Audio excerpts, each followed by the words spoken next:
কিন্তু আল্লাহ পাক অল্প সময়ের মধ্যে এখানে যে হযরতকে নিয়ে আসছেন, হযরত হলেন সারা পৃথিবীর মধ্যে এই কওমি সিলসিলা এবং কোরআন হাদিসের সবথেকে বেশি চর্চা হয় দারুল উলুম দেওবন্দ ভারতে। ওইখানে বড় বড় 2-3 জন যে ওস্তাদ, তার মধ্যে অন্যতম হলেন হযরত। এবং অনেক বড় হাস্তি এবং বুজুর্গ, 100-র মতো কিতাব হযরত বড় বড় কিতাব লিখছেন এবং বড় বড় আসাতিজা এবং মাশায়েখে কিরামের সোহবত পেয়েছেন। তো হযরত আমাদের এখানে এসেছেন।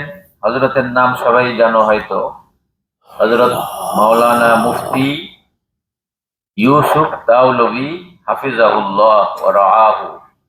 তো হযরতের কাছে আমরা এখন দরখাস্ত করব যে হযরতে এই যে হাফেজে কোরআন, এদেরকে উদ্দেশ্য করে কিছু নসিহত আমাদের মাঝে পেশ করবেন। আর হযরতে উর্দু ভাষা হযরতের, যেহেতু তোমরা অনেকেই উর্দু ভাষা বুঝবা না, এই জন্য আমি হযরতের উর্দু বয়ানের পরে এর সারাংশ ইনশাআল্লাহ বাংলায় বলে দিব ইনশাআল্লাহ।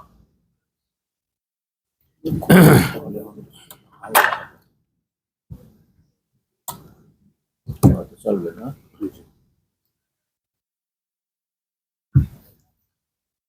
बिस्मिल्लाहिर रहमानिर रहीम।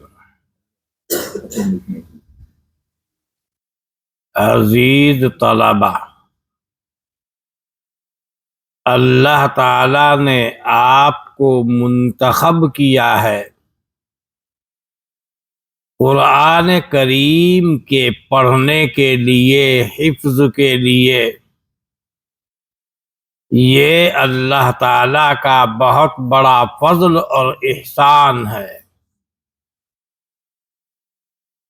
लिहाजा इसका हम सबको शुक्रगुजार होना चाहिए।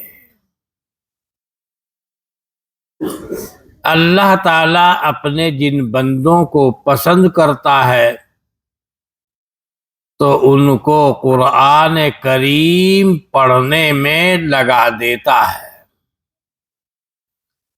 अल्लाह ताला फिर उसका फल उनको दुनिया में भी देता है, दुनिया में भी इज्जत पाता है, आखिरत में भी इज्जत पाता है। आप सब चाहते हैं कि इज्जत मिले, चाहते हैं ना?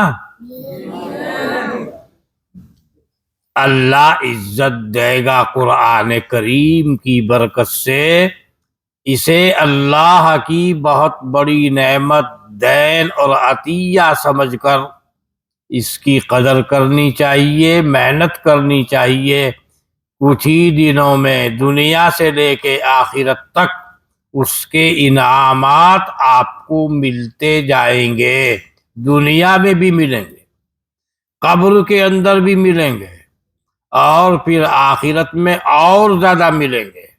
अल्लाह ताला हम सबको अल्लाह की इस नेमत उज़्मा की कदरदानी की तौफीक अता फरमाए और हम सबको मेहनत से कुरान करीम के लिए मेहनत करने की तौफीक अता फरमाए। आमीन सुम्मा आमीन। व आखिरु दावाना अनिल हम्दुलिल्लाहि रब्बिल आलमीन।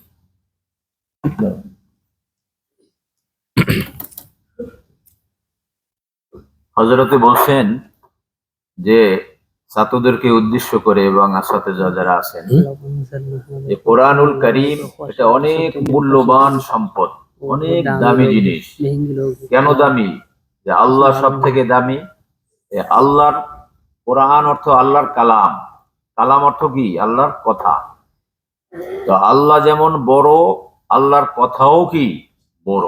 আল্লাহ যেমন দামি, আল্লাহ পাকের কথাও দামি। এরপর হযরত বলেন যে এই দামি কোরআন এটা সবাইকে আল্লাহ পাক পড়ার তৌফিক দান করেন না। সবার ভাগ্যে কি এই কোরআন পড়া, হাফেজ হওয়া, কারি হওয়া, এটা সবার ভাগ্যে জোটে না।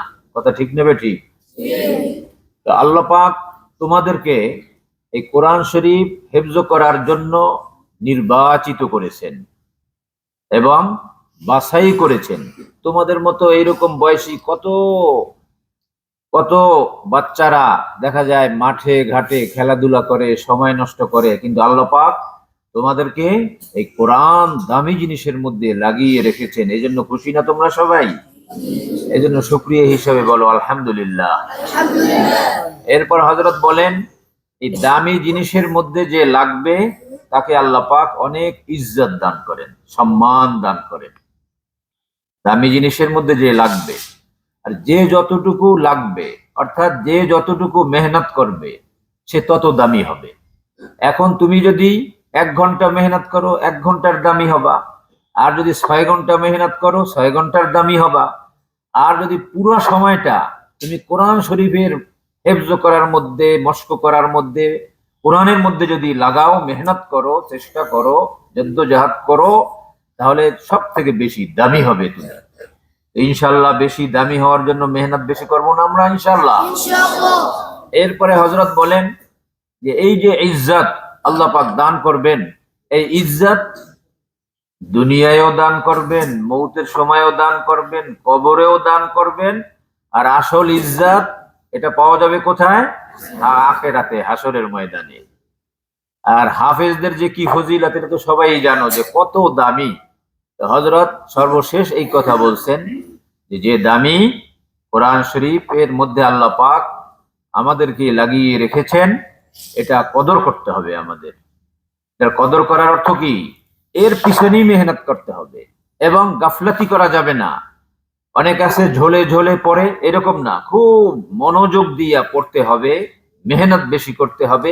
আল্লাহ পাক তোমাদেরকে দুনিয়ায়ও দামি বানাবেন, কবরেও দামি বানাবেন, আখিরাতেও দামি বানাবেন। এরপর হযরত দোয়া করছেন যে আল্লাহ পাক এই তাহফিজুল কোরআন ও সুন্নাহ যে মাদ্রাসার ছাত্র যারা কোরআন পড়ার মধ্যে সব সময় সময় ব্যয় করে, আল্লাহ এদেরকে দুনিয়া আখিরাত সব জায়গায় ইজ্জতওয়ালা বানান। আল্লাহ হযরতের দোয়াকে কবুল করেন, সবাই বলো আমিন। এখন হযরত দোয়া করবেন, যারা উস্তাদ আছেন তারাও দোয়ায় শরীক হন। اللهم صل على سيدنا محمد وعلى آل سيدنا محمد وبارك وسلم. ربنا آتنا في الدنيا حسنة وفي الآخرة حسنة وقنا عذاب النار. ربنا ظلمنا أنفسنا وإن لم تغفر لنا وترحمنا لنكونن من الخاسرين. ربنا لا تزغ قلوبنا بعد إذ هديتنا وهب لنا من لدنك رحمة إنك أنت الوهاب. ऐ अल्लाह हमारे लिए कुरान करीम को पढ़ना, पढ़ाना, याद करना, हिफ्ज करना आसान फरमा दे। ऐ अल्लाह बच्चों की मेहनत को, असातिज़ा की मेहनत को कबूल फरमा दे। हर तरह का युस्र और सहूलत और आसानी पैदा फरमा दे। ऐ अल्लाह बच्चों के लिए, असातिज़ा के लिए अच्छा इंतज़ाम फरमा दे। ऐ अल्लाह अच्छा मकान अता फरमा दे, उसकी तकमील फरमा दे। ऐ अल्लाह हर तरह की सहूलत तालिबीन के लिए और मुअल्लिमीन के लिए मुहैया फरमा दे, अता फरमा दे। ऐ अल्लाह हम तेरा शुक्र अदा करते हैं कि तूने हमें अपने कलाम पाक की नेमत उज़्मा से सरफराज फरमाया है और ये नेमत हमको अता फरमाई है।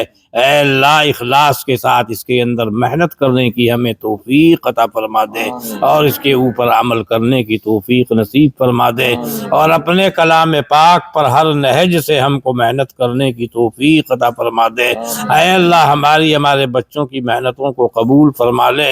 ऐ अल्लाह पूरे मदारिस की हिफाजत फरमा, तमाम तलबा की हिफाजत फरमा, तमाम मुफ़ाद कुर्रा उलमा असातिज़ा की हिफाजत फरमा, तमाम दाईन व मुबल्लिगीन की हिफाजत फरमा। अल्लाह पूरे आलम में मुंतशिर पूरी उम्मत मुस्लिमा की हिफाजत फरमा, सबकी जान की, माल की, इज्जत की, आबरू की हिफाजत फरमा। इनकी जुमला ज़रूरियात हवाइज का अपने गैब के ख़जानों से तकफ़ुल व इंतज़ाम फरमा। अल्लाह अपने फज़्ल और करम से, अपनी रहमत से हमारी दुआओं को कबूल फरमा। सुबहान रब्बिका रब्बिल इज़्ज़ति अम्मा यसिफून व सलामुन अलल मुरसलीन वल्हम्दुलिल्लाहि रब्बिल आलमीन। माशाअल्लाह।